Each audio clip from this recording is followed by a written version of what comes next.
Good morning everyone. I am Smriti Sinha here and welcome back to our channel Science Zone. Today you follow, tomorrow we lead. और आप इस channel के लिए नए हो तो नीचे दिए सब्सक्राइब बटन पे क्लिक कीजिए और बेल आइकन ना दबाना भूलें। यदि आपने हमारे पहले के कोई भी वीडियोस मिस किए हैं तो ऊपर दिए आई बटन पे क्लिक करके आप हमारा वीडियो देख सकते हो या प्लेलिस्ट चेक कर सकते हो। यदि आपको हमारे टेलीग्राम ग्रुप का मेंबर बनना है तो नीचे डिस्क्रिप्शन में एक लिंक दिया हुआ है, उस पर क्लिक करके आप हमारे टेलीग्राम ग्रुप के मेंबर बन सकते हो। और आज जो टॉपिक हम जो पढ़ रहे हैं इस वीडियो में वो है इनहेरिटेंस एंड वेरिएशन। ये टॉपिक नंबर 3 है from Maharashtra state board syllabus standard 12 biology से। इस टॉपिक में हमें ये सारे सब टॉपिक कवर करने हैं, जिसमें से पहले दो सब टॉपिक्स हमने ऑलरेडी वीडियो पार्ट 1 में कवर किया है। यदि आपने वो वीडियो मिस किया है तो ऊपर दिए आई बटन पे क्लिक करके आप हमारे ये टॉपिक का वीडियो देख सकते हो। आज इस टॉपिक में जो हम कवर करेंगे वो पॉइंट्स है मेडलेस लॉ ऑफ इनहेरिटेंस और second back cross and test cross. तो ये दो पॉइंट्स आज हम इस वीडियो में कवर करेंगे। तो आइए शुरू करते हैं मेडलेस लॉ ऑफ इनहेरिटेंस से। तो हमने पहले ही वीडियो में पढ़ा था what is inheritance, what is chromosomes. आज हम पढ़ेंगे और हमने ना पिछले वीडियो में ये भी देखा था some important terms related to genetics. आज हम मेडलेस लॉ ऑफ इनहेरिटेंस पढ़ेंगे और इस इनहेरिटेंस को पढ़ते वक्त वो जो टर्म्स हम पढ़ चुके थे वो सारे आपको यूजफुल आएंगे। तो चलिए शुरू करते हैं। तो मेडले ने 3 लॉ ऑफ इनहेरिटेंस दिया था। फर्स्ट था लॉ ऑफ डोमिनेंस, सेकेंड था लॉ ऑफ सेग्रीगेशन, थर्ड था लॉ ऑफ इंडिपेंडेंट असॉर्टमेंट। तो ये 3 लॉज पे जो है मेडले ने इनहेरिटेंस को एक्सप्लेन किया था। तो जो फर्स्ट लॉ है लॉ ऑफ डोमिनेंस, ये लॉ ऑफ डोमिनेंस मोनोहाइब्रिड और डाइहाइब्रिड क्रॉसेस दोनों पे एप्लीकेबल है। जो फिनोटाइपिक कैरेक्टर्स होते हैं किसी भी ऑर्गेनिज्म में, जो फिनोटाइपिक कैरेक्टर्स हैं वो कंट्रोल किए जाते हैं by factors. Factors means genes जो क्रोमोसोम पे प्रेजेंट होते हैं और वो डिसाइड करते हैं कि उस ऑर्गेनिज्म का अपीयरेंस दैट इज फिनोटाइप क्या होगा। ये फैक्टर डिसिमिलर पेयर हो सकते हैं, जिसमें यदि डिसिमिलर पेयर हुए तो डिसिमिलर पेयर हो सकते हैं ये फैक्टर्स, करेक्ट। तो एक कैपिटल टी, एक स्मॉल टी, मतलब एक टॉल प्लांट और एक ड्वार्फ प्लांट। तो अब ये दो डिसिमिलर फैक्टर में से एक फैक्टर जो है वो डोमिनेंट कहलाएगा, ठीक है, और एक फैक्टर जो है वो रिसेसिव कहलाएगा। अब वो कैसे डिसाइड करें? तो जो फैक्टर फर्स्ट जनरेशन में उठ के दिखेगा उसे आप बोलोगे डोमिनेंट फैक्टर, और जो दब जाएगा दूसरे फैक्टर की वजह से उसे कहोगे रिसेसिव फैक्टर। डोमिनेंस है लॉ ऑफ डोमिनेंस, ये यूज किया गया है एक्सप्लेन करने के लिए expression of parental characters of only monohybrid cross in F1 and expression of both in F2। तो यदि आप मोनोहाइब्रिड क्रॉस देखो तो जो लॉ ऑफ डोमिनेंस है उसमें एक कैरेक्टर को, एक पेरेंट को एक्सप्लेन करने के लिए क्रॉस F1 में, मतलब फर्स्ट जनरेशन में, और सेकेंड जनरेशन में दोनों के एक्सप्रेशन को। तो ये जो मैं इतना बोल रही हूं इसका मीनिंग क्या है? इसका मीनिंग ये है, सपोज आपने एक पेरेंट लिया है जो येलो सीड कोट देता है। हम मोनो हाइब्रिड देख रहे हैं। मोनो हाइब्रिड मतलब यहाँ पे सिर्फ एक फैक्टर हम कंसिडर करेंगे, तो हम सीड कलर कंसिडर कर रहे हैं। तो एक पेरेंट जो है वो येलो सीड कोट का है, दूसरा पेरेंट है वो ग्रीन सीड कोट का। तो ये कैपिटल जी हुआ, ये स्मॉल जी हुआ। अब येलो सीड कोट का पेरेंट गैमेट देगा वो कैपिटल जी होगा, और ग्रीन सीड कोट का पेरेंट जो गैमेट देगा वो स्मॉल जी होगा। अब F1 जनरेशन में ये दोनों gametes, one from first parent, one from second parent, ये दोनों कॉम्बाइन होंगे और देंगे F1 जनरेशन। अब F1 जनरेशन में आपको कैपिटल G स्मॉल g दोनों मिला है, बट स्टिल आपका जो F1 जनरेशन का प्लांट है उसमें येलो सीड कोट ही आएगा, क्योंकि ये जो कैपिटल G है, ये कैपिटल G जो हुआ वो डोमिनेंट कैरेक्टर हुआ और स्मॉल g हुआ रिसेसिव। डोमिनेंट क्यों? क्योंकि दूसरे कैरेक्टर के प्रेजेंस में भी वो अपना ही असर दिखा रहा है, इसलिए डोमिनेंट। और स्मॉल g रिसेसिव क्यों? क्योंकि दूसरे फैक्टर के प्रेजेंस में भी वो अपना असर नहीं दिखा पा रहा है, इसलिए रिसेसिव। तो लॉ ऑफ डोमिनेंस का यही कहना है, जब दो होमोजीनियस इंडिविजुअल, देखिए एक इंडिविजुअल और ये सेकंड इंडिविजुअल, तो दो होमोजीनियस इंडिविजुअल जिसमें प्योर पेरेंट्स थे, करेक्ट, ये प्योर येलो था, ये प्योर ग्रीन था। तो दो होमोजेनियस इंडिविजुअल जिसमें वन या वन से ज्यादा कैरेक्टर्स क्रॉस किए जाएं, तो जो F1 जनरेशन में कैरेक्टर दिखेगा वो डोमिनेंट कैरेक्टर होगा, और जो F1 जनरेशन में कैरेक्टर नहीं दिखेगा वो रिसेसिव कैरेक्टर होगा। तो लॉ ऑफ डोमिनेंस का स्टेटमेंट क्या है?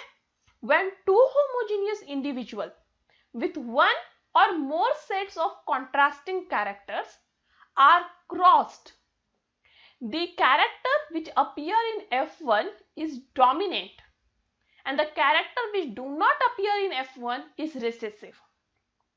ठीक है, तो यही है लॉ ऑफ डोमिनेंस। तो लॉ ऑफ डोमिनेंस का सिंपल कहना है, आप मोनोहाइब्रिड क्रॉस पढ़ो या डाइहाइब्रिड क्रॉस पढ़ो, जिसमें एक कैरेक्टर के साथ आप क्रॉसिंग करो या दो कैरेक्टर के साथ क्रॉसिंग करो, जो भी कैरेक्टर फर्स्ट जनरेशन में दिखेगा वो डोमिनेंट कैरेक्टर है, और जो कैरेक्टर नहीं दिख पा रहा है वो रिसेसिव कैरेक्टर है। तो यहाँ डोमिनेंट हुआ येलो सीड कोट और रिसेसिव हुआ ग्रीन सीड कोट। तो F1 जनरेशन तक ये सीमित था। नेक्स्ट है लॉ ऑफ सेग्रीगेशन, इसे एक और नाम से जाना जाता है law of purity of gametes.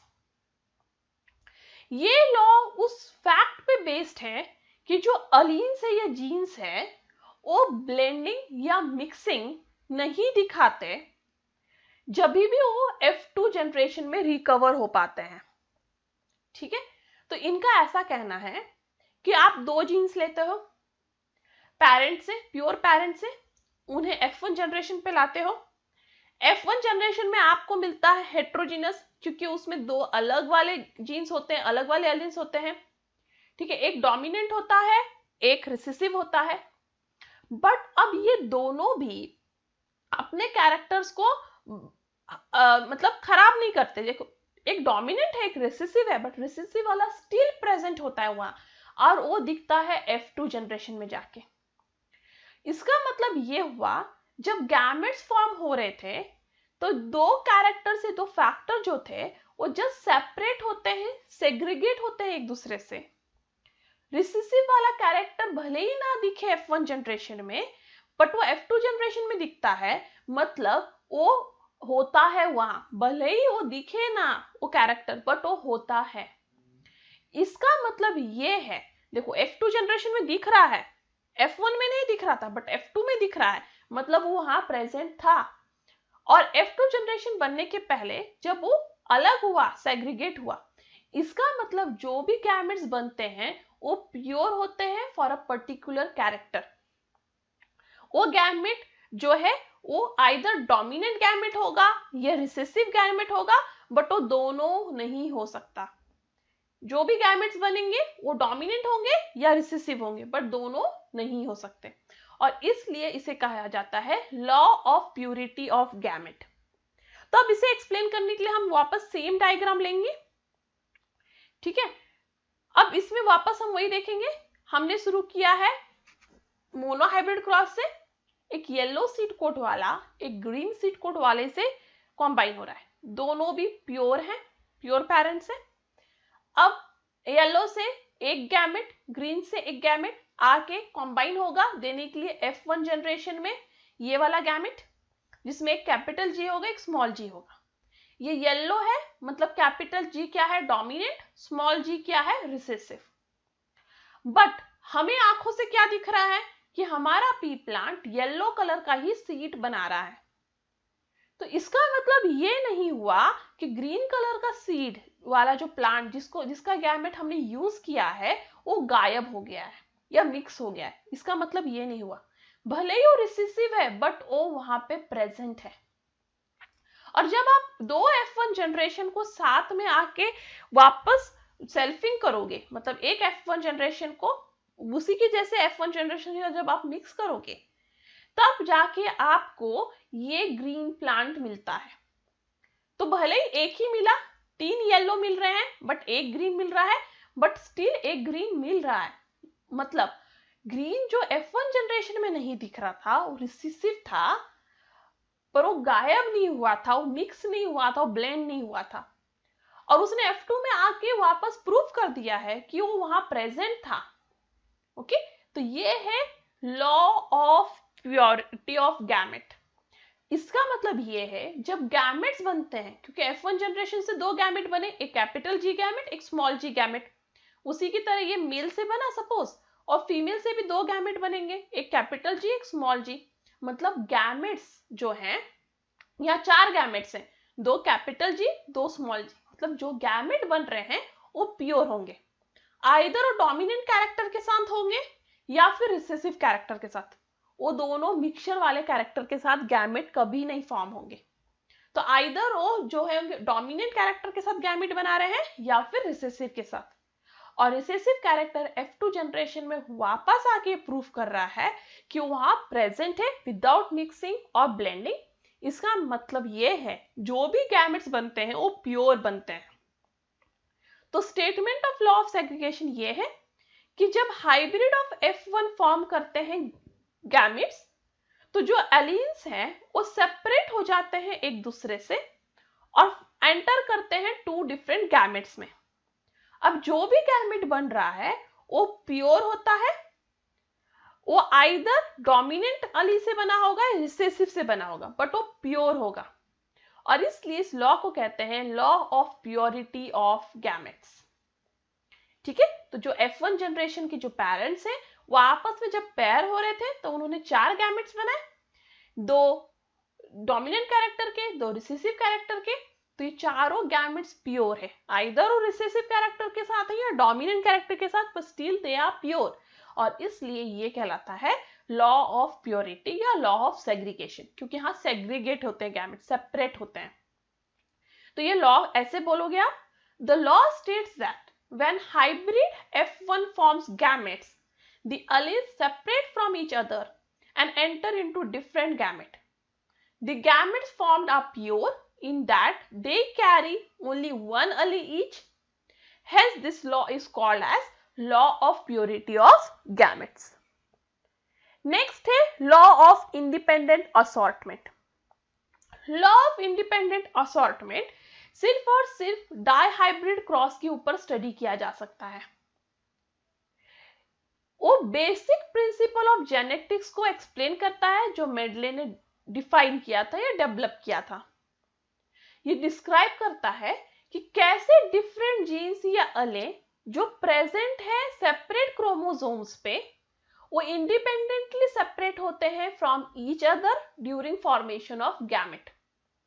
तो यहाँ पे हम डाइहाइब्रिड क्रॉस पढ़ रहे हैं, इसलिए 2 डिफरेंट कैरेक्टर्स देख रहे हैं। 2 डिफरेंट कैरेक्टर्स 2 डिफरेंट जीन्स को बिलोंग करते हैं जो 2 डिफरेंट क्रोमोसोम पे प्रेजेंट है, बट स्टिल ये कैरेक्टर्स इंडिपेंडेंट है एक दूसरे से, और गैमेट फॉर्म करते वक्त वो सेपरेट गैमेट फॉर्म करेंगे। ये जो अलीज है वो रैंडमली यूनाइट होते हैं फॉर फर्टिलाइजेशन। भले 2 डिफरेंट कैरेक्टर्स हैं, मतलब टोटल यहाँ पे ऑलमोस्ट जो है 4 गैमेट विद 2 कैरेक्टर्स ईच बनेगा, बट ये जो भी कैरेक्टर्स वो रैंडमली डिस्ट्रीब्यूट होंगे और इंडिपेंडेंटली सेपरेट होंगे और यूनाइट होंगे फॉर फर्टिलाइजेशन। और फिर F2 फिनोटाइपिक में आपको मिलेगा 9:3:3:1 रेशियो। ठीक है, तो मोनोहाइब्रिड क्रॉस में F2 सॉरी मोनोहाइब्रिड क्रॉस में आपको F2 जनरेशन में क्या मिल रहा था, 3:1 रेशियो, बट डायहाइब्रिड क्रॉस में आपको F2 जनरेशन में क्या मिलेगा, 9:3:3:1 रेशियो। ये प्रूफ करता है कि दोनों पेयर्स ऑफ कैरेक्टर एक दूसरे से इंडिपेंडेंट होते हैं। भले ही हम दोनों कैरेक्टर को साथ में पढ़ रहे हैं, पर दोनों पेयर ऑफ कैरेक्टर्स क्या हैं, एक दूसरे से डिफरेंट है। और इसलिए ये दोनों कैरेक्टर्स भले ही आके साथ में जुड़ रहे हैं, बट वो असॉर्टेड होते हैं इंडिपेंडेंटली और डिफरेंट कॉम्बिनेशंस को राइज देते हैं। अब इसे एक्सप्लेन करने के लिए हम ये एग्जांपल लेंगे। तो सपोज डायहाइब्रिड क्रॉस के लिए आपको दो कैरेक्टर्स चाहिए। तो यहाँ एक कैरेक्टर है round seed and yellow, second character है, दूसरे सीड में पहला कैरेक्टर व्रिंकल्ड और ग्रीन। तो हमने सीड टाइप और सीड कलर दोनों कंसीडर किया है, इसलिए यहाँ पे दो कैरेक्टर कंसीडर किए हैं और इसलिए डायहाइब्रिड क्रॉस हुआ। अब राउंड सीड का क्या है, कैपिटल R, येलो का है कैपिटल Y, रिंकल्ड का है स्मॉल r, ग्रीन का है स्मॉल y। तो ये लॉ का ये कहना है, भले ही हम दो कैरेक्टर स्टडी कर रहे हैं इन कॉम्बिनेशन, बट ये दोनों कैरेक्टर राउंड और येलो एक दूसरे से अलग हैं, वो एक दूसरे से इंडिपेंडेंट है और वो एक दूसरे से अलग होके अलग से गैमेट बनाएंगे।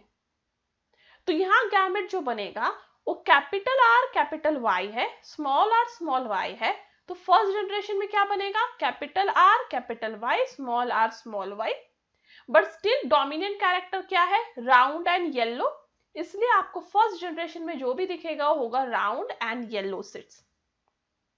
अब राउंड एंड येलो सीड्स आपस में ही क्रॉस होंगे और आपके पास अब होंगे total 8 gametes, 4 from first parent, 4 from second parent. तो इसके कॉम्बिनेशंस इस तरह से हो सकते हैं, capital R capital Y, capital R small y, small r small capital Y, small r small y। वैसे ही 4 गैमेट्स आपके सेकंड पैरेंट में भी होंगे। अब ये जो चार गैमेट्स हैं, एक मेल पैरेंट का और एक फीमेल पैरेंट का आपस में क्रॉस होगा और ये 16 पॉसिबिलिटीज है, 16 पॉसिबिलिटीज है, ठीक है। कैपिटल R कैपिटल Y एक दूसरे से क्रॉस होके कैपिटल R कैपिटल Y देगा, दैट इज येलो सीड। और ये हमने पिछली वीडियो में स्टडी किया, इसलिए पूरा मैं पनेट स्क्वायर नहीं एक्सप्लेन करूंगी, बट इस तरह से क्रॉसिंग होगा। और उसके बाद आप यहाँ पे रेशियो देखोगे तो येलो का है 1 2 3 4 5 6 7 8 9। तो येलो और राउंड सीड मतलब राउंड एंड येलो सीड का कितना रेशियो है, 9, ठीक है। अब ग्रीन का देखते हैं, ग्रीन राउंड एंड ग्रीन का कितना है, 1 2 3, तो राउंड एंड ग्रीन का है 3। फिर रिंकल्ड और येलो का कितना है, 3, रिंकल्ड एंड येलो का है 3 और रिंकल्ड एंड ग्रीन है 1, करेक्ट। तो ये हो 1, तो रेशियो क्या आया आपका 9:3:3:1। बट हमने क्या लिया था, राउंड एंड येलो, बट हमें राउंड एंड ग्रीन भी मिल रहे हैं। देखो हमने लिया था राउंड एंड येलो, तो हम क्या एक्सपेक्ट करेंगे कि हमें फाइनल F2 में भी राउंड और येलो ही मिलना चाहिए, मतलब राउंड के साथ हमेशा येलो ही आना चाहिए, बट ऐसा नहीं है, आपको राउंड और ग्रीन भी मिल रहा है। हमने लिया था रिंकल्ड और ग्रीन, बट हमें फाइनल में F2 जनरेशन में रिंकल्ड और येलो भी मिल रहा है। हमने रिंकल्ड और येलो साथ में लिया ही नहीं है, बट स्टिल हमें रिंकल्ड एंड येलो मिल रहा है। ये जो है 3 और 3 जो राउंड और ग्रीन है और रिंकल्ड और येलो है, जो गैमेट्स उन्होंने एक्सचेंज कर लिए, ये प्रूफ करता है कि यहाँ पे जो भी दो कैरेक्टर्स होते हैं, जो भी दो कैरेक्टर्स हम स्टडी कर रहे हैं, वो इंडिपेंडेंटली असॉर्टेड होते हैं, मतलब इंडिपेंडेंटली एक दूसरे से अलग होते हैं और इसलिए डिफरेंट कॉम्बिनेशंस को राइज देते हैं। जो कॉम्बिनेशंस हमने कंसिडर ही नहीं किया था बिगनिंग में, उस कॉम्बिनेशन को राइज करेंगे।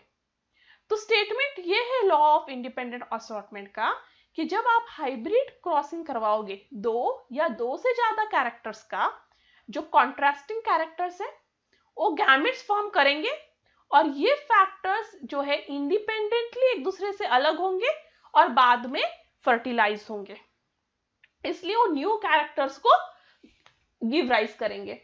तो लॉ ऑफ इंडिपेंडेंट असॉर्टमेंट ये है, when hybrid possessing two or more pairs of contrasting factors forms gametes, the factor in each pair segregate independently from the other.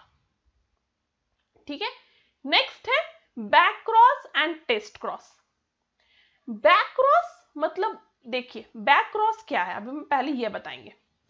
तो आपने यहाँ पे देखा है कि F1 जनरेशन हमेशा अपने जैसे सेकेंड जनरेशन मतलब F1 के साथ ही क्रॉस करके F2 जनरेशन देता है। तो F1 जनरेशन के साथ ही क्रॉस हो रहा है और दे रहा है F2 जनरेशन, उसको सेल्फिंग बोलते हैं। बट जब आप F1 जनरेशन को दोनों में से कोई भी एक पेरेंट के साथ क्रॉस करवाओगे, आइदर रिसेसिव पेरेंट या डोमिनेंट पेरेंट, तो एक डोमिनेंट पेरेंट था ये वाला और रिंकल्ड और ग्रीन रिसेसिव पेरेंट था, तो आप यदि F1 जनरेशन को किसी भी एक पेरेंट के साथ वापस क्रॉस कराओगे, सेल्फ क्रॉसिंग के बजाय पेरेंट के साथ क्रॉस करवाओगे, रिसेसिव या डोमिनेंट किसी के साथ भी, तो उसे कहोगे आप बैक क्रॉस। तो बैक क्रॉस में क्या होता है, F1 जनरेशन क्रॉस होता है किसी भी एक पेरेंट के साथ, तो उसे क्या कहते हैं, बैक क्रॉस। नेक्स्ट है टेस्ट क्रॉस। टेस्ट क्रॉस जो है वो टाइप है बैक क्रॉस का, ठीक है, और इसका नाम बैक क्रॉस का और इसका नाम टेस्ट क्रॉस क्यों है वो मैं बताऊंगी। जब आप F1 जनरेशन के हाइब्रिड को क्रॉस करवाओगे होमोजाइगस रिसेसिव पेरेंट के साथ, तब वो टेस्ट क्रॉस कहलाएगा। तो बैक क्रॉस और टेस्ट क्रॉस में क्या फर्क है, बैक क्रॉस में जो है वो आपका F1 जनरेशन दोनों में से किसी के साथ भी क्रॉस होगा तो वो बैक क्रॉस है, ठीक है। बट सपोज अब आपका F1 जनरेशन सिर्फ रिसेसिव पेरेंट के साथ क्रॉस होगा तो टेस्ट क्रॉस है, ठीक है। तो बैक क्रॉस में F1 जनरेशन जो ये क्रॉसिंग हो रहा है यहाँ पे, वो सेकेंड F1 के साथ होने के बजाय दोनों में से किसी के साथ भी होगा, कोई भी एक पेरेंट के साथ, डोमिनेंट पेरेंट हो या रिसेसिव, तो वो बैक क्रॉस है। और F1 जनरेशन सिर्फ और सिर्फ रिसेसिव पेरेंट के साथ क्रॉस होगा तो टेस्ट क्रॉस है, ठीक है।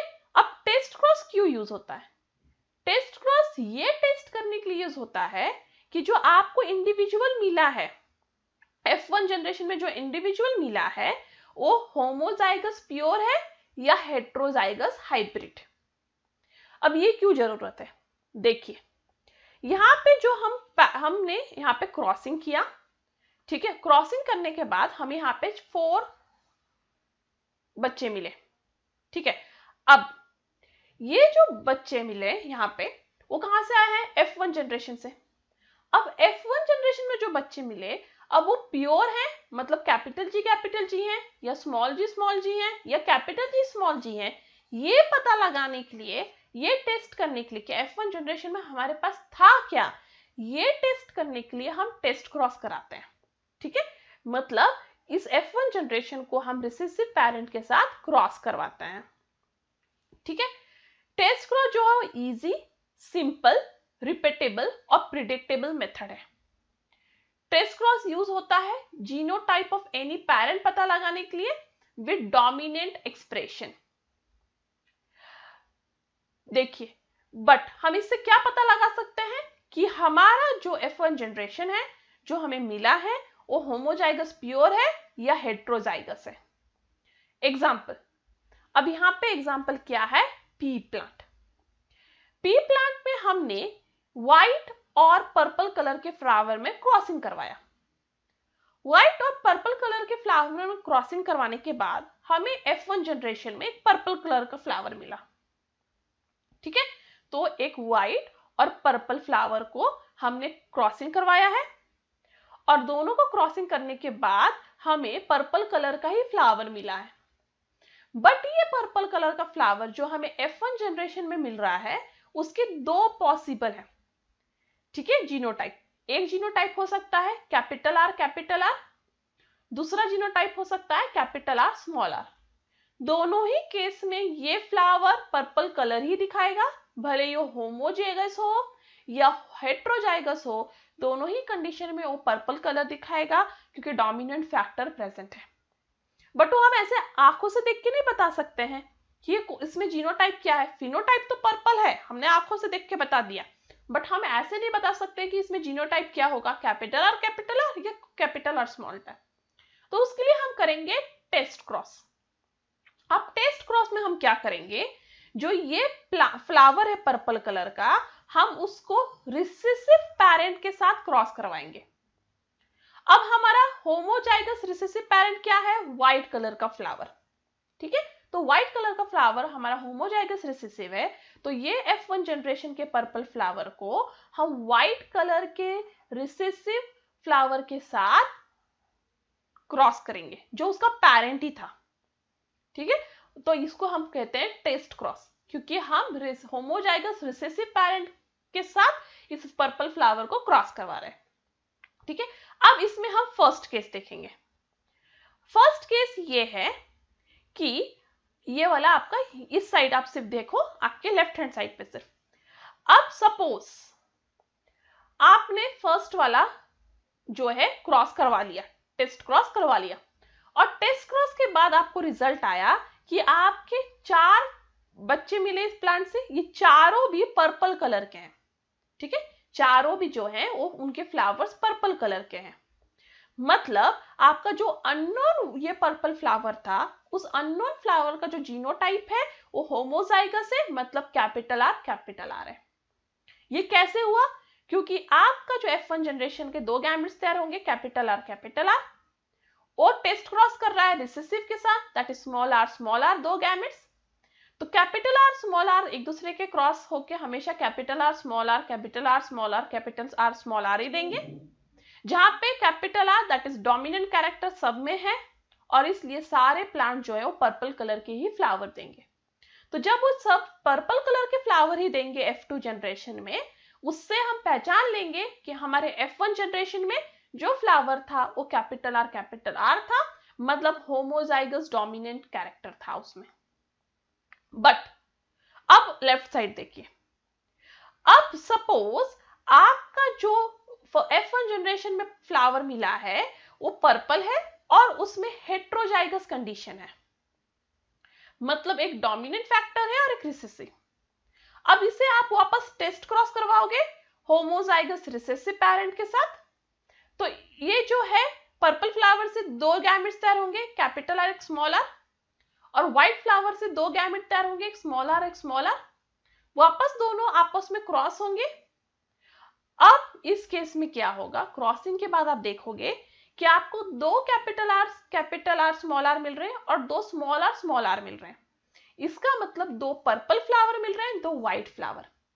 तो यदि आपको ये क्रॉसिंग के बाद F2 जनरेशन में 2 पर्पल और 2 व्हाइट फ्लावर मिले, तो आप समझ जाओगे कि F1 जनरेशन में जो फ्लावर प्रेजेंट था वो हेट्रोजाइगस था। इसका मतलब उसमें 2 अलग गैमेट्स थे। ठीक है, तो इससे हम पहचान सकते हैं कि हमारा F1 जनरेशन क्या है, तो इसलिए हम टेस्ट क्रॉसिंग करते हैं। तो अब आप समझ गए होंगे। तो टेस्ट क्रॉसिंग क्यों होता है, टेस्ट क्रॉसिंग F1 जनरेशन का जीनोटाइप पता लगाने के लिए होता है, क्योंकि जीनोटाइप जो भी कलर है फिनोटाइप से, वो 2 पॉसिबिलिटी से है, आइदर होमोजाइगस और हेट्रोजाइगस। तो आपका F1 जनरेशन होमोजाइगस है या हेट्रोजाइगस, वो आप पता लगा सकते हो टेस्ट क्रॉस करके, मतलब उस F1 जनरेशन को अपने रिसेसिव पेरेंट के साथ क्रॉस करके। यदि आपको सारे कैरेक्टर अभी भी सेम मिल रहे हो F2 जनरेशन में, तो O था होमोजाइगस। यदि आपको हाफ सेम और हाफ अलग मिल रहा है F2 जनरेशन में, तो वो था हेट्रोजाइगस। तो इसलिए टेस्ट क्रॉस जो है बहुत यूजफुल है। तो पी प्लांट में पर्पल कलर के फ्लावर वाले प्लांट जो है वो क्रॉस कराए जाते हैं व्हाइट फ्लावर वाले प्लांट से। यदि फ्लावर्स जो है सारे पर्पल प्रोड्यूस हो, तो आप समझ जाइए कि आपका F1 जनरेशन होमोजाइगस था, और यदि आपको व्हाइट और पर्पल का रेशियो 1:1 मिले, तो समझ जाइए आपका जो F1 जनरेशन का फ्लावर था वो हेट्रोजाइगस था। टेस्ट क्रॉस बहुत काम आता है रेसिसिव ट्रेंड्स को हाइब्रिड में डालने के लिए, स्पेशली सेल्फ पॉलिनेटेड प्लांट्स में, क्योंकि सेल्फ पॉलिनेटेड प्लांट्स में आप चेंजेस जल्दी से नहीं ला सकते हो, बट आप टेस्ट क्रॉस करो तो आप उसमें ला सकते हो। उससे रैपिड क्रॉप इंप्रूवमेंट प्रोग्राम चलते हैं। और इसके साथ हम एंड करते हैं आज की वीडियो के साथ। यदि आपको किसी भी तरह का डाउट है, कमेंट है, सजेशन है, आप मुझे askyadoubts04@gmail.com पे पूछ सकते हो, बता सकते हो, या नीचे दिए कमेंट बॉक्स पे। आपको मेरा वीडियो अच्छा लगा हो तो इसे लाइक करना ना भूलें, इसे ज्यादा से ज्यादा शेयर करें और सब्सक्राइब करें। और जाने से पहले याद रखिए, कल वापस हम 10 बजे मिलेंगे। मेरे साथ यहाँ लाइव बने रहने के लिए बहुत बहुत thank you and stay tuned.